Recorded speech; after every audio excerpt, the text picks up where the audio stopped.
Okay, I found a game today I like. I thought I'd share it with you guys. It's called Puzzle Touch, and we're going to go out to the store here and take a look for it. So we're going to type in the word puzzle, click on store, and there's a lot of stuff comes up with. There's just PU there. We're going to put PUZZLE. Still a lot of puzzles showing up and everything, but you'll notice on the right-hand top side, you get more and more of the selection of ones you want.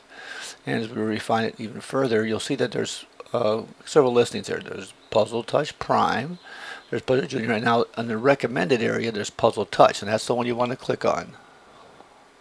So now we're going to go ahead and take a look at it. Look at the reviews, all 5-star reviews, and I have to agree, it's like the simple, easy, great game. Brings back a lot of memories of the days you used to buy a puzzle, in a 2,000 box puzzle, and it'll stay on your shelf for a week. So now I've already, it normally appears on the right, but I already have shrunk the icon down and put it over here. And now you see you have a very simple interface. You have a large list of puzzles that come with it. You can create one, by the way, from your own photo albums or one from your camera. You can go in here and select any one of their default ones in this free version. So if we click on the first one, well, you see here that there's it says, oh, we're going to do it as 12. And you have a slider here that you can increase the complexity up to, like there's 36 and all that. And after you do that, if you slide it over, you'll see that it asks you to pay for anything more complex. You can go all the way up to 1,000, which is again, pretty complex, but one of those things that you want to have. There's also a zoom function that works when you get to the more complex after you've paid for it. You notice here you can have rotation, which rotates the pieces. Either it doesn't rotate them at all, it just breaks it up and shifts them around. There's a quarter and a full, which, well, of course, they just mix them way up and everything. So let's go ahead and set this for, well, let's set this for 6.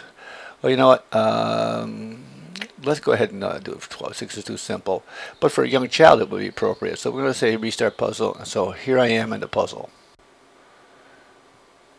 So you can move it around using your mouse. Now you can use it with your finger as well. And there's a little turning thing. You can use that. You can also use 2 fingers to turn this as well.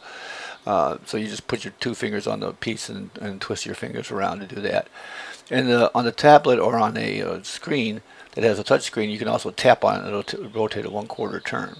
But for the most part, you just sit there and play with these controls to put it in where you might think of doing it. And years ago, you know, you look for the edge pieces, you look for all that stuff, and at the corners and that kind of thing. So we play around a little bit with it here. So I'm going to go ahead and play with this a little bit and show you, how you rotate stuff and everything like that. There's on the paid version, you can zoom out a little bit, so you have a little extra desktop area. You can put stuff off to the side because your pieces can't get hidden underneath each other and everything. So that's one thing. You also can do what's called a peek. You hit your right click, and there's your peek. And you can peek at the box. Years ago, you used to go have the box right there you could look at. So that's what we're shooting for. Gives you a little more clarity on what the heck's going on, what you're trying to build and everything, if you didn't pay too much attention. There's also that zoom feature I talked about, where in the paid version you can zoom out. So I'm going to go ahead and speed up the solving of this so you don't have to sit through my lumbering solution here. But first, we're going to take a look at if you get a piece close to another piece that's the correct solution, you'll notice you drop it, they snap into place. So you have an audible snap to it. Then you can rotate the pieces together. So that means if, let's say this is upside down, you want it to be the other way, you can rotate those all together and everything, they all work. Of course, it won't do if it's not the right piece. So here's the puzzle in speeded up mode, so you don't have to sit through all my machinations.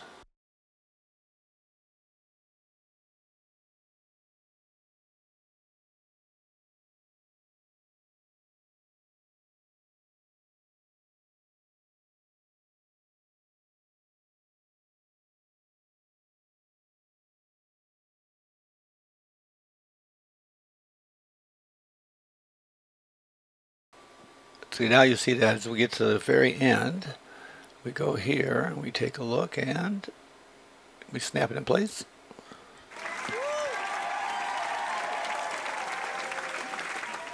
You get a very nice ending, and it gives you the amount of stars you get and everything based on how much how fast you did it and everything. You can go on and click on to the next puzzle, or you can go buy some more puzzles and everything, and it gives you a rating and all that.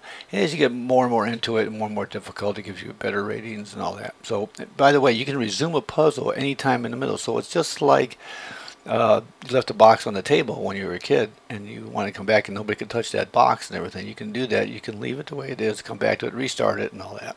So there it is, Puzzle Touch. By the way, it's available on your Windows phone as well. Just as enjoyable, a little harder to work with, but I would recommend it highly.